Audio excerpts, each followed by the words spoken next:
This man admitted to police that he wanted to burn down a restaurant because they got his order wrong.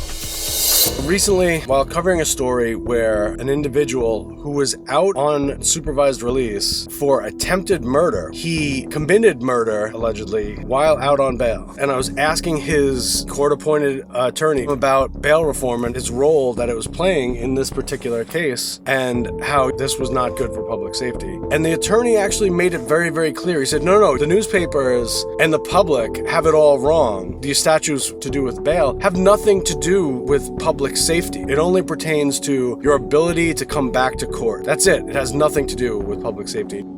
Those words were ringing in my ears when recently I covered another story where a Queens man named Choephel Norbu, he went into a Bangladeshi restaurant in Jackson Heights, Queens. He ordered chicken biryani, and when they brought him his order, he said, "What is this?" And they said, "It's your order, chicken biryani." He didn't think it was the correct order, so he continued to scream, "What is this?" according to the waitress. She said he kept yelling, "What is this? What is this?" and finally just threw the order in the faces of the restaurant workers, and then he stormed out. At 6 o'clock the next morning, he came back with a bucket of gasoline and attempted to burn down the restaurant. This happened on October 1st, on the night of October 1st and the morning of October 2nd. October 14th, he was arrested. This individual was caught through a Herculean effort by the NYPD and the FDNY fire marshals working together. And here's where the words of that public defender are echoing in my ears that has nothing to do with public safety. The cooks were inside. They had arrived at 4:30 that morning, opened the gate, went inside, locked the gate, and were locked inside when he was pouring this gasoline on the entryway to the restaurant and setting it on fire.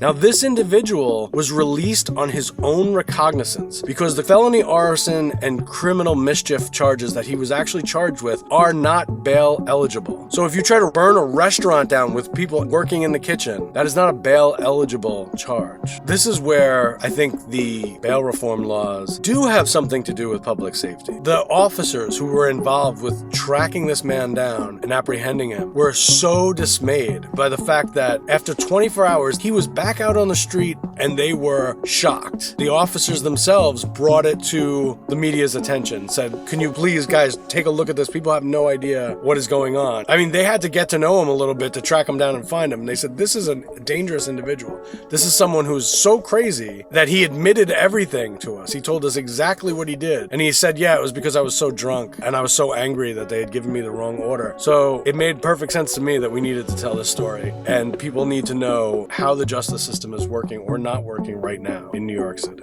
If you want to be kept in the loop on stories that we're covering for the New York Post like this, go ahead and hit the subscribe button. Thanks.